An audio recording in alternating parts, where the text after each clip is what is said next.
I've been really interested in lo-fi guitar tones as of late and what ingredients it takes to make an authentic low fidelity sound. So much so that I spent $400 on a pedal to make my guitar's tones sound bad. Even I could admit that that is kind of crazy, but I guess I'm going to try and reason with you and myself, I suppose, and maybe I'll persuade you that lo-fi is really, really freaking cool.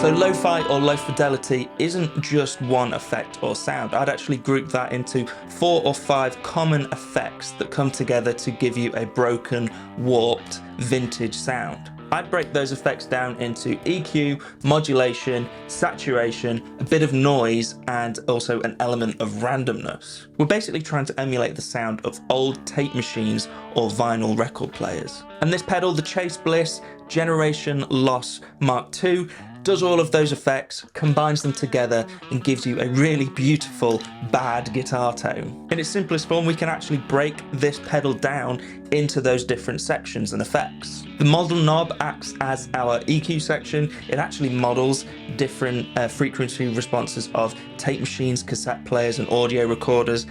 It actually has those built in here. I think that's one of the coolest things about this pedal. Wow and flutter are our modulation. Saturate is our saturation. Then we have a noise switch, a 3-way noise switch. We can turn the noise off if we want to. And also our failure knob sort of brings an element of randomness to your tone. So that's our 5 different effects on the Generation Loss, along with a pretty stacked feature list. As with any Chase Bliss pedal, it's kind of the be all and end all when it comes to lo-fi tones. But why would you actually want to make your guitar sound like that anyway? Let's hear some more tones and then we'll come back and I'll explain my reasoning.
For me, it actually all started with the band on YouTube Scary Pockets. The guitar player, Ryan Lerman, uses a lo-fi guitar tone quite a lot to cut through the band mix. He's also used a Gen Loss, a previous version of a Gen Loss, on his pedal board quite a lot. I saw him a couple of months ago and of course snapped a quick pic of his pedal board, and I think he's using the Fairfield Shallow Water at the moment to get similar lo-fi tones. As I said earlier, the Genloss Mark II can model 10 or so different audio machines that all have a unique frequency response. But basically these are all shelving off drastically different low and high frequency ranges, basically turning your guitar tone into a knife that can cut through any band mix. Flicking a switch on the back of the generation loss turns it into a previous version of this pedal, which basically turns the model and failure knob into high and low pass filter, meaning that you can manually carve out your own guitar tone. I'd actually say this might be the best way to get to know lo-fi tones and how it's going to work in your own band.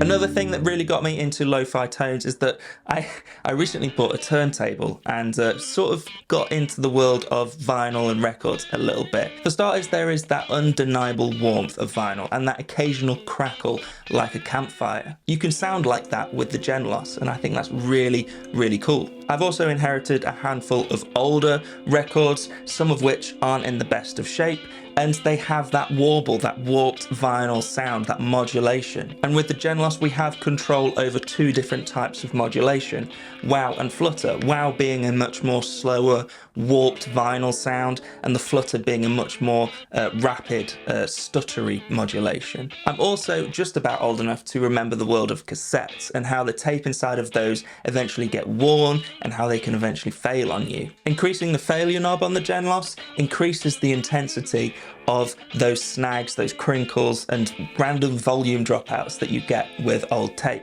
Combining all of these effects create a beautifully nostalgic sound that I'm just loving at the moment.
So I've been using the Genloss Mark II slap bang at the end of my signal chain because I love how it degrades everything before it. I guess some of you might be thinking that you would put this before your delays and reverbs because it keeps them pristine, but I actually love how it degrades them. I mentioned this pedal has a few more tricks up its sleeve, and of course it does. It's a Chase Bliss pedal.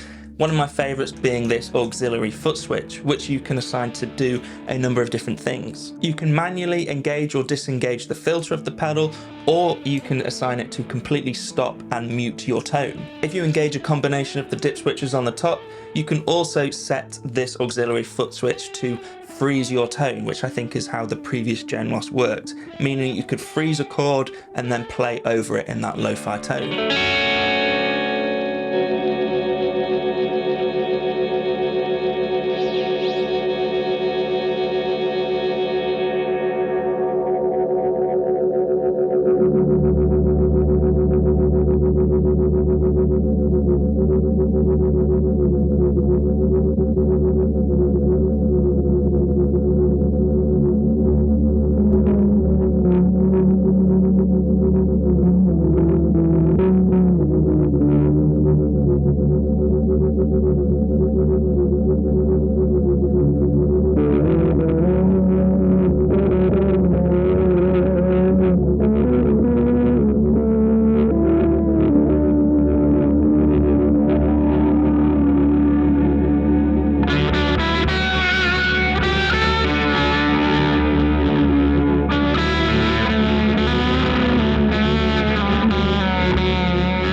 thing I'm going to talk about with this pedal is the 3-way noise switch. Now, of course, you can turn this off completely, and that's, I think, how I approached this pedal. I was like, I don't want to introduce any more noise to my tone, but I've kind of come to appreciate turning that noise up. We have 3 different settings: off, mild, and heavy.